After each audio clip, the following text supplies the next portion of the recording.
Good evening. It is Friday, September 5th, 2025. The closing bell has sounded on Wall Street, and tonight's story is one of a market pausing for breath after weeks of optimism, recovery, and record highs. Investors ended the week on a cautious note, balancing hope for Federal Reserve interest rate cuts against the reality of slowing job growth and elevated valuations. The S&P 500 finished the day down about 0.6%, but Dow Jones slipped by a similar amount, and the Nasdaq gave up 0.3%. Losses were modest, but enough to pull the indexes back from the record levels reached earlier in the week. Despite today's weakness, all three benchmarks remain firmly in positive territory for the year. The S&P has gained more than 10% year-to-date. With dividends included, the total return is closer to 11.5%. The Nasdaq has climbed even further, up more than 12% since January. That performance is remarkable when we remember where markets stood just 5 months ago. In early April, sweeping tariff announcements by the Trump administration set off what came to be known as Liberation Day. Within 2 trading sessions, the S&P 500 fell more than 10%. It was the steepest 2-day slide since the pandemic crash of 2020. Panic spread across global markets. Commentators warned of a new trade war with Canada and Mexico. Yet by mid-May, the panic had faded. Markets stabilized. The S&P clawed back its losses, turned positive for the year, and by late June it was setting all-time highs once again.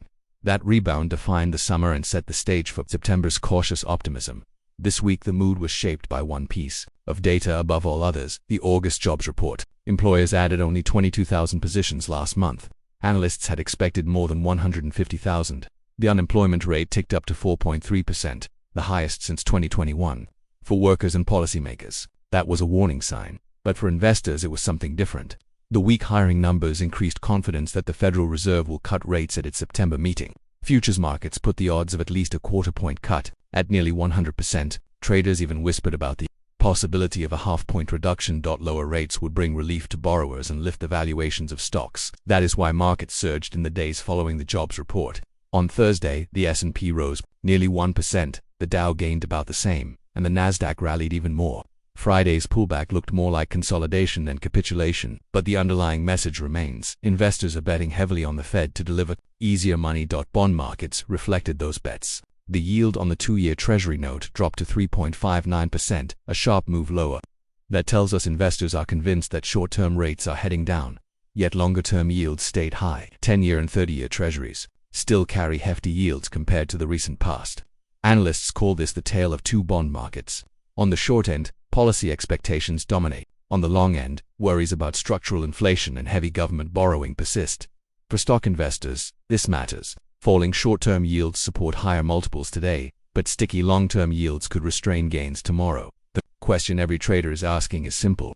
Can the rally broaden beyond the handful of giant technology stocks that have carried the market so far? The so-called Magnificent Seven, Apple, Microsoft, Nvidia, Amazon, Alphabet, Meta, and Tesla remain the heartbeat of the S&P 500. Nvidia continues to benefit from insatiable demand for artificial intelligence chips.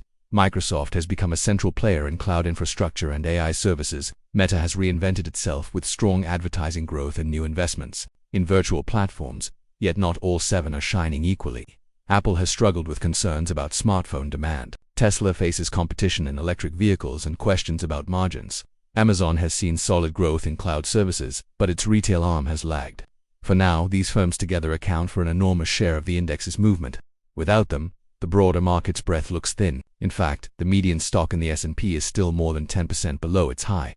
Still, optimism persists.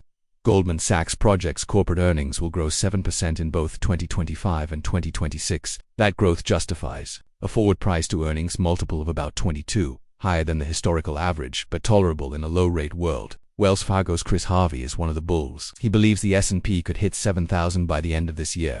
That would be an 11% jump from today's levels. Evercore strategist Julian Emanuel predicts 60 to 50 by December and as high as 77.50 by the end of next year.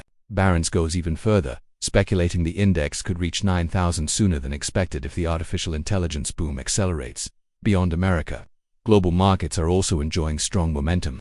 European and Asian equities have outpaced us large caps in several stretches this year. Active managers, especially in small and mid-cap funds, have outperformed their benchmarks. More than 70% beat the S&P 500 in the first half of the year, a reversal from a decade dominated by passive investing.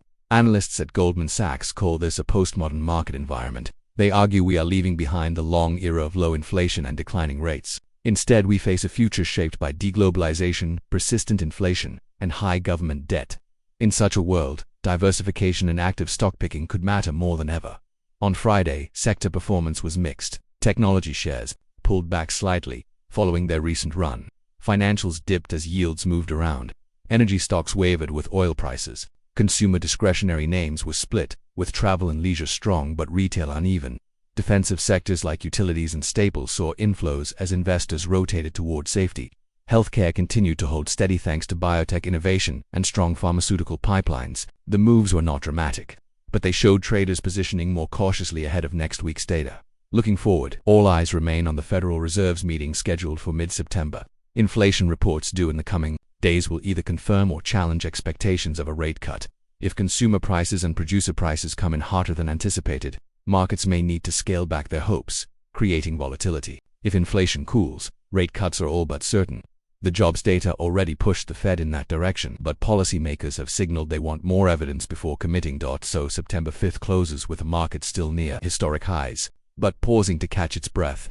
Investors are weighing strong year-to-date returns against a labor market that is clearly slowing. They are balancing hopes for rate cuts against fears of sticky inflation. They are celebrating the transformative potential of artificial intelligence, while questioning whether valuations have run too far ahead of earnings. The story of this day is not about a crash or a surge. It is about balance, hesitation, and preparation for the decisions that lie ahead. And that is where we stand. The S&P down 0.6. The Dow off the same.